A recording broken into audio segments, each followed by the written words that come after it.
भारतात गेल्या 10 वर्षात उष्णतेचं प्रमाण सातत्यानं वाढताना दिसतंय। विशेषतः शहरांमध्ये सिमेंट काँक्रीटची वाढ, झपाट्यानं होणारे शहरीकरण, औद्योगिक क्षेत्रांची वाढ आणि मोठ्या प्रमाणातील वाहतूक कोंडी यामुळे तापमान अधिक वाढत असल्याचं तज्ज्ञांचं मत आहे।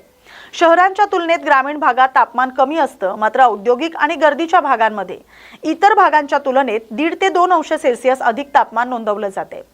सध्या उष्णतेपासून बचावासाठी तातडीनं काही उपाय करणं गरजेचं आहे। बाहेर पडताना हलके सैलसर कपडे परिधान करावेत, डोक्यावर टोपी किंवा कॅप वापरावी, सोबत पुरेसं पाणी ठेवणं आवश्यक आहे।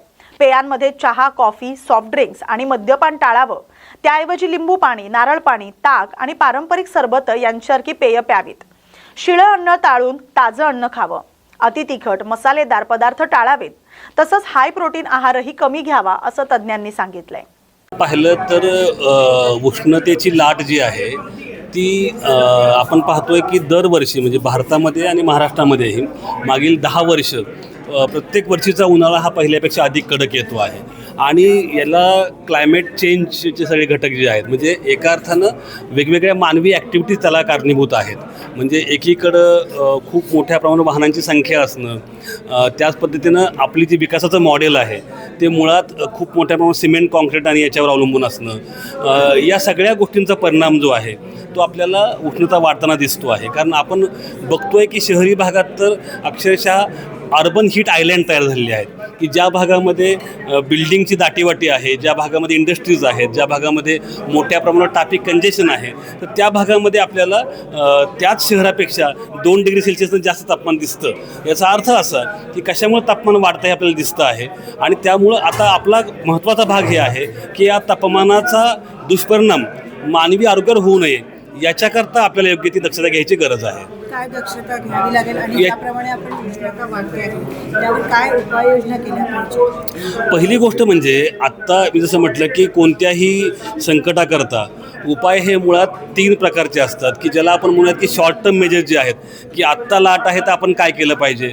तर पहिली गोष्ट ही आहे की आपण जेव्हाही कधी बाहेर पडतो आहोत तर आपण काय ल्यावं, काय प्यावं आणि काय खावं याचा विचार आपण केला पाहिजे। तर मला वाटतं की आपण अत्यंत हलके सैलसर कपडे घालणं, डोक्यावर कॅप ठेवणं, आपल्यासोबत भरपूर पाणी ठेवणं कुठे जाताना, या गोष्टी महत्त्वाच्या आहेत। काय प्यावं याच्यामध्ये बेसिकली आपल्याला चहा, कॉफी, सॉफ्ट ड्रिंक्स किंवा हार्ड ड्रिंक्स हे सगळं टाळलं पाहिजे, हा त्यातला सगळ्यात महत्त्वाचा भाग आहे। आणि त्याच्यापेक्षा लिंबू सरबत, ताक, नारळ पाणी, वेगवेगळ्या पद्धतीची जी सरबतं आपण पारंपरिक पद्धतीने पितो, अगदी कैरीचं पन्हं असेल, यासारख्या ज्या गोष्टी आहेत या महत्त्वाच्या आहेत, त्या आपण घ्यायला हव्यात। दुसरी महत्त्वाची गोष्ट म्हणजे याच्यामध्ये जेवणामध्ये शिळं खाऊ नका, ताजं खा, एका वेळी पोटभर जेवू नका, फार स्पायसी मसालेदार तुम्ही खाऊ नका। दुसरी महत्त्वाची गोष्ट अशी आहे की याच्यामध्ये हाय प्रोटीन डाएट तुम्ही टाळा। या सगळ्या गोष्टी तुम्ही सांभाळल्यात तर काही प्रमाणामध्ये तुम्हाला हा जो धोका आहे उष्णतेचा तो तुम्ही कमी करू शकता। केंद्रीय राज्यमंत्री रामदास आठवले यांनी महिला आरक्षण विधेयक फेल होण्याबाबत विरोधकांवर टीका करत हे विधेयक मुद्दाम पाडण्यात आलंय असा आरोप केलाय। नाशिक इथं घेतलेल्या पत्रकार परिषदेत ते बोलत होते। महिला आरक्षणासाठी 2023 मध्ये मांडण्यात आलेलं विधेयक हे अत्यंत महत्त्वाचं होतं। लोकसभेतील जागा वाढवून महिलांना 33% आरक्षण देण्याचा प्रस्ताव होता, मात्र विरोधकांनी डिलिमिटेशनचा मुद्दा उपस्थित करत हे विधेयक रोखल्यानं त्यांनी सांगितलंय फक्त 54 मतांची गरज असताना विधेयक पास झालं नाही, त्यामुळे महिलांना आरक्षण मिळण्यास विलंब झालाय असं ते म्हणालेत। या प्रकरणी रिपब्लिकन पक्ष देशभर आंदोलन करणार असल्याचा इशारा त्यांनी दिलाय। सगळ्या लोकांना तुमचा काय सल्ला असणार?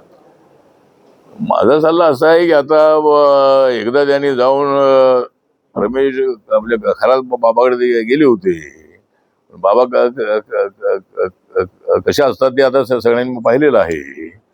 त्यामुळं सगळ्या नेत्यांना माझी नम्र विनंती आहे, कुठल्याही बाबाकडे जाऊ नका आणि बाबाकडे गेल्यामुळे काय मिळतंय असं अजिबात नाही आहे। ते स्वतःच्या कर्तृत्वावर काहीतरी मिळत असतं।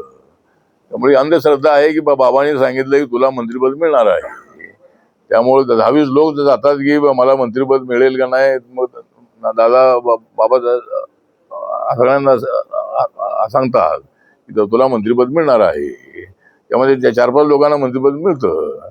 त्यामुळं त्यांना असं वाटतं की ते बाबांनी सांगितल्यामुळे ते मिळालेलं आहे।